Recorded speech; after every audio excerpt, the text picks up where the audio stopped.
xididka beerka halbowlaha oo dhacaanka qaada way gooy magacaas taxliishay waxaad ma ismaan gowra la dhahaa ma ismaan gowra yaa taqabilkee ishaan haybo ish la qolo maaga kata reer boqor baan kaa la dhaho boosas saxaabada ka diganta waxaan ka diganahay Ridwaan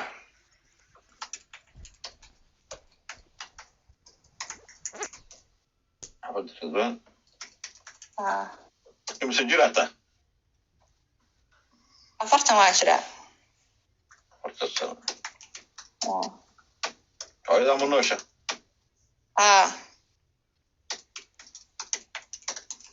ma lagu qabaa may carruur buu joogtaa meeqa carruur buu joogta 4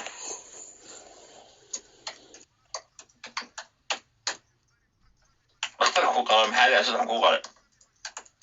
dhakhtarka qala garow jooga qaran garow dhakhtarka ka howlgalo way qalinka guud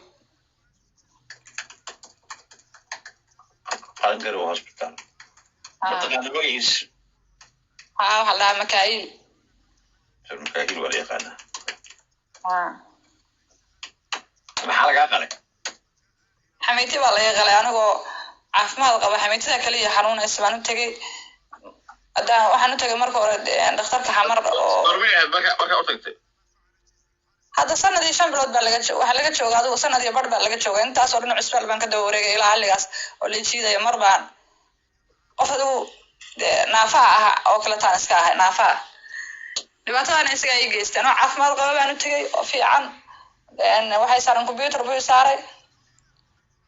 wixii dhagax waxa meetay kaaga jira eerna waa kugu jirtaa $500 keen leesar baan kugu qalayaay waayo gabadh bay la socotay awradaagtay anigu xoogaa si baan dhiiga igu kacay marka dhiiga goortu qalinkii galay dhiiga 100 istaagay wixii dhiiga soo dajiya qandha igu dhacday muddan magaalada ku jiray adii la saxay marka horan muddo hadan magaalada ku jiray gabadhii la socotay waxa soo aaday Boosaaso waxa ugu soo noqonaya waa u tagay si baan yar waxaan walaal lacagtaydi ii soo celiyay anigu qalinka waa ka baaqsay lacagtaydi ii soo celiyay lacagtana marka hore iga shubteen gabadhii aan la socon qalinka inta gabadh la igeeyay gabadhaas ugu soo kacaysa xog u gaari maayo waa ka gudaha la igeliyo waa la qalay aan cidna ila socon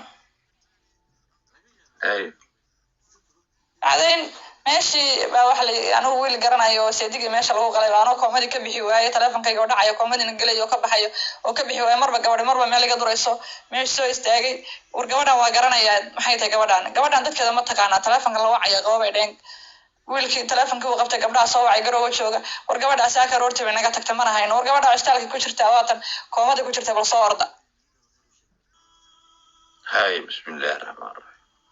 aniga cidna ila joogin bay geliyeen dhakhtarkan ay geliyeen niman anigu khasban anigu lacagtayda soo celiyay baan u tagay marka hadii aan bil jiifay oo dhacaan uriyantay oo marka dhibaato soo gaartay oo sida lagu qalay booliiska oo garowe ma dacwad ma ka qortay ayro bil baan jiifay horta dhacaanku iga soconayay dhinaca toobada iga dhacaanka joogsan waayay hadduu dhacaanka joogsan waayay wuxuu qalin dambe waxa khaldamay wax khaldan baan soo eegay qalin dambe igu celiyay caloosh i jeexay marka hore leesar buu igu joqoshaqay marka dambe caloosh buu ilaa halka suuqiga la wareejiyay wuxuu arkay inuu wax khaldan yahay beerka toobada intuu jaray xididkii jaray buu haddana qayb sii tuureen oo qayb sii luntay digfer xamar hala geeyay buu dhakhtarka digfer baa kaamiro raadiyo lagu soo eegay hala geeyay digfer buu digfer baa la geeyay digfer baa wuxuu sheegay inay jaran tahay xididka beerka ay go'an yahay oo dhaawacaan qabo Ahmed Baashi baa la keenay Shaafi baa lagu qalay haddana mar labaad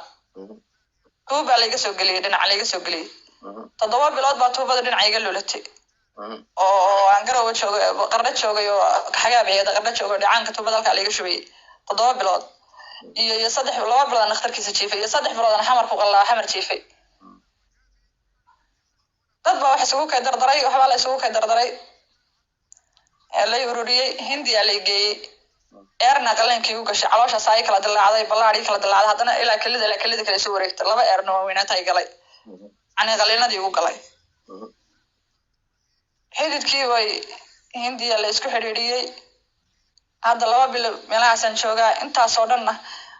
suuli gaaban kuma fadhiisan karo haddaanan jiifsan socod ma socon karo badan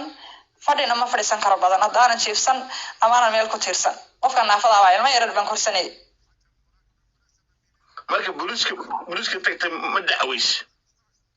warqadihii waa maxkamadda la geeyey marka warqadaha laga qorqoray oday adeerka iyo warqadii baa la qaaday dagaaladii baa iska dhacay kabad lacag keen baa laygu yiri lacagna aniga waa awoodi waayo macnaha iskaga bixiyo oo lawyer ku qabso qarash ku galo ninkii warqadaha iyo waxa ay wadoodaynaa dagaaladii buu aadeeyay dhulka aaday isbitaalka ma tagtay dhibkaaga ma sheegad isbitaalka garowe way ogyihiin wuuna ogaa inuu dhaawac ay geystay wuu ogaa xitaa lacagtii xitaa laygu qalay war qoftan dhaawac oo geystay war bal xitaa lacagta xitaa ka yar qafiifiya isma oranay 3,000 iyo hayay lacag bay lagu soo dalacay chiefkii iyo iska daa qalinka tii laygu qalay marka la sii daayo chiefkii iyo dawadii okay way maxkamadda maxaa u timid maxkamadda waxaan u imay ninkaas macnihii hadduu ilaa isaga halkaa ay dhigay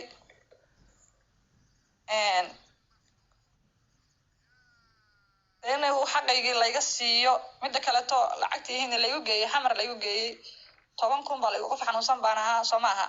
oo jiifa warqadihii guri xun oo aan ciyaalka yararka kirada kaga dhuuman jiray waa la qaaday waxaa la geeyey meel la dhaho alnuur group oo shirkad alnuur group oo boos ku taala wiilasha loo geeyey waxa dhan 10,000 makaahil baa la magaciisa ku waashay makaahil maxamuud baa la dhakhtarka garow qaran buu ka qayb ka hawlgala qalinka waa la yaqaanaa waa nin ciise maxamuuda warqadihii haddii layga dhigay shirkadda dawadii laygu daweynaya xamar 10,000 baa laygu soo dhacay 10,000 baa lagu daweeyay baa layidhi tuubada lagu soo galay qalina lagu sameeyay dhakhtarka ku jiiftay warqadihii waxay iga haystaa nuur guluub maalin walba waxa lay keenaa niman dilaalaba igu dul yimaada guriga walba ka soo bax gurigan waa la gadaya anigoo tibcaana oo xanuunsan ilmo yararka macnii ana abood kala tagnaalka ku haysto hooyada iyo xogaa indhaha si fiican xogaa arag iska dhibaataysan dhibaatadaasoo waxaasna isaga ii geystay okay marka hadda waxaad rabtaa annaga inaan Dr. Mikail Maxamuud la hadalno magtaada kaaga soo qaadno sax lacagtii baa laygu leeyahay dhakhtarkii macnihii dhakhtarka laygu geeyay guriga maalin walba laygu dulgadaya dayacaasan ku jira waa xanuunsanahay hadda dhakhtarkii garowe yimid oo xamar oo marka hore qalinka isna dambe igu sameeyey hadduu aan iskaaniyo waxaa odhan lahay eeg meesha waa xanuunsanaya ilaa hindiya qarashaan ku noqo soo noqodhaan ma haysto waa u tegi kari waaye wuu noqday garowe 10 bishii iman jiray axmed laashi financial problem loo kastaa dhaqaalaha loo kastaa waxaan bay haystaa weyn oo daayro wax badan waa ku raadinaya wallahi oo bilaa tolay gacantayda soo qabsan karo wax badan inta sanadkaasna waa ku raadinayaan okay mid aan sameeyna marka ayada boos joogta Soomaa okay